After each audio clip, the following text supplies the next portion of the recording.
મારું નામ વાળા ભરતસિંહ પોપટભા, પ્રદેશ પ્રમુખ ખેડૂત કલ્યાણ સંગઠન.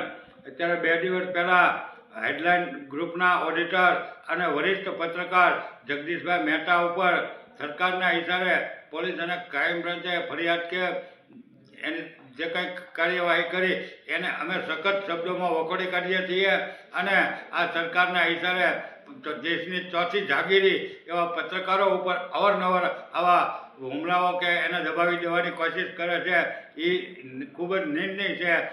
થોડાક સમય પહેલાં જ બોટાદની અંદર જ્યારે કરદાકાંડ થયો ત્યારે પણ પત્રકાર બેન ઉપર આવી રીતેથી ફોન આંચકી લેવા અને કાંડા મરડી નાખવા એવું કરેલું. ત્યાર પછી હેડલાઇન ગ્રુપના જ માલિક ગિરીશભાઈ સોલંકી ઉપર પણ રાતોરાત વડોદરાની અંદર ક્રાઇમ બ્રાન્ચ ત્રાટકી અને આતંકવાદી હોય એવું વર્તન કર્યું. એને પણ અમે સખત શબ્દોમાં વખોડી કાઢીએ છીએ. અને ત્યાર પછી અત્યારે જગદીશભાઈ મહેતા, જેને જનરલ નોલેજ અને ખેડૂતો અને ગરીબો બાબતે લોકોની બાબતમાં બોલવામાં જેને માહિર કહેવાય અને જેને ગામઠી ભાષામાં એક અલૌકિક રીતેથી નિવેદન આપી અને સરકારને કે તંત્રને જગદીશભાઈ મહેતા હર હંમેશની માટે એનો વિરોધ કરતા હોય એવું અમે નથી માનતા, પણ સરકારને સમજૂતી કે સરકારને એક સુધાવ કે એને માર્ગદર્શન આપે એવું જો નિવેદન આપતા હોય અને એને જો આવા કાર્ય કરતા હોય તો સરકારની સામે અમારો સખત વિરોધ છે.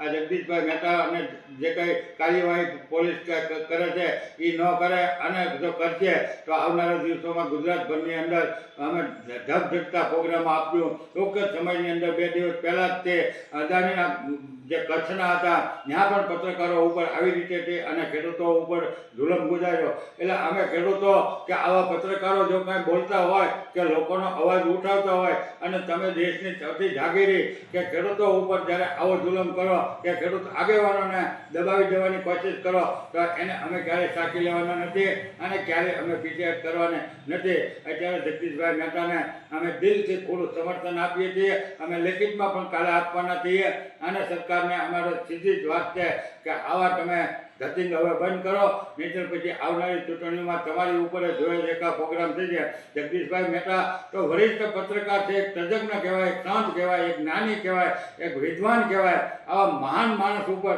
જો આવા તમે તમારા વખાણ કરે, તમારી વાહ કરે, તમે કંઈક ભૂલ કરો તો જગદીશભાઈ મહેતા તો ગમે એને કહે છે.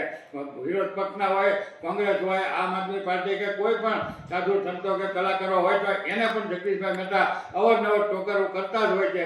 પણ એ એની તમામ ટોકરો તમામ એના આખા નિવેદન નહીં પણ એનો એક શબ્દ જગદીશભાઈ મહેતાનો અદ્ભુત હોય છે.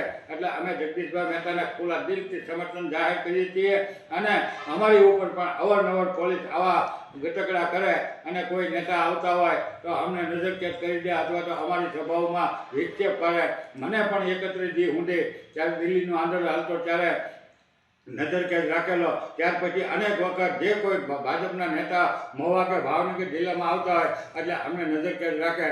એટલે આ ઘટનાઓને અમે સખત શબ્દોમાં વખોડી કાઢીએ છીએ અને દેશની ચોથી જાગીરી ઉપર જો સરકાર આવું કાર્ય કરાવશે તો પછી એના પરિણામ સરકારને ભોગવવા તો પડશે. અને હવે અમે પણ ક્યાંય નમતું ઝોકવાના નથી.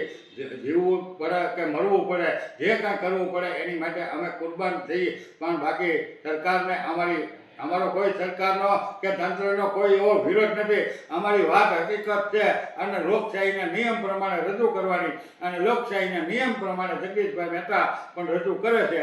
એટલે અમે જગદીશભાઈ મહેતાને ખુલ્લું સમર્થન આપી અને આવનારા 2 દિવસની અંદર જો આમાં સરકાર યોગ્ય નિર્ણય નહીં લે અને આ તમામ ફરિયાદો છે જગદીશ મહેતા ઉપરથી એ જો પાછી ખેંચવામાં નહીં આવે તો પછી ગુજરાત ભરકે ભરે એવા પ્રોગ્રામો થતા છે હજે વાર લાગશે નહીં એવા અત્યારે અમને પૂરેપૂરા સંકેતો દેખાઈ રહ્યા છે અને અમે પણ આમાં જે કંઈ કરવું પડશે એ કરશું.